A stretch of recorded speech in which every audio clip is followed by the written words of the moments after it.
Hello, friends. The river hums today, and I can almost hear an echo of something older.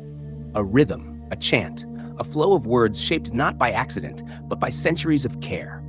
Language is a river too, and in Vedic India, its current carried more than conversation. It carried the soul of civilization. The Vedic language was Sanskrit, but not just the Sanskrit you might know today.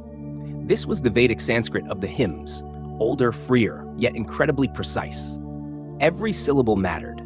A misplaced sound wasn't just a mistake. It could change the meaning entirely, even the ritual's purpose. That's why, from the very beginning, teaching language was not casual, it was sacred work. The guru didn't simply teach words, he transmitted them. Imagine this. A student sits cross-legged, eyes closed. The guru chants a line. The student repeats it exactly. Pitch, tone, pause, again and again until it becomes second nature. Not a pen in sight. Every lesson is in the air, carried by memory alone. This wasn't only about poetry or prayers. Language in the Vedic world shaped thought itself. The structure of Sanskrit, with its intricate grammar and ability to build layers of meaning, trained the mind to think in patterns, in logic, in clarity. In learning the language, students were also learning a way to reason.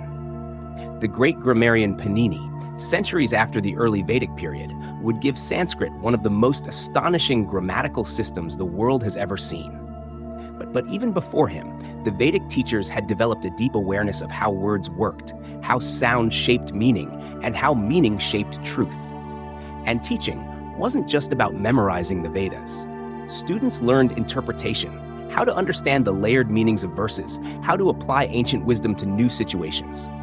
This gave rise to entire fields like the Vedangas, 6 limbs of Vedic study; Shiksha, the science of pronunciation and sound; Vyakarana, grammar, the architecture of thought; Nirukta, etymology, uncovering the roots of words; Chandas, the study of poetic meters; Kalpa, ritual instructions; Jyotisha, timekeeping and astronomy. Notice something?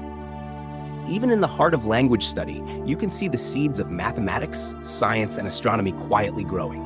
The counting of syllables in poetry, the calculation of ritual timings, the mapping of the sky for ceremonies, all of these lived side by side with words. Learning language in the Vedic age was like stepping into a living web. Every sound connected to meaning, every meaning connected to a ritual, and every ritual connected to the greater harmony of the universe. Students didn't just graduate with vocabulary. They emerged with a mental toolkit for life. And perhaps that's the real beauty of Vedic teaching. It never separated language from knowledge. To speak well was to think well. To think well was to live well.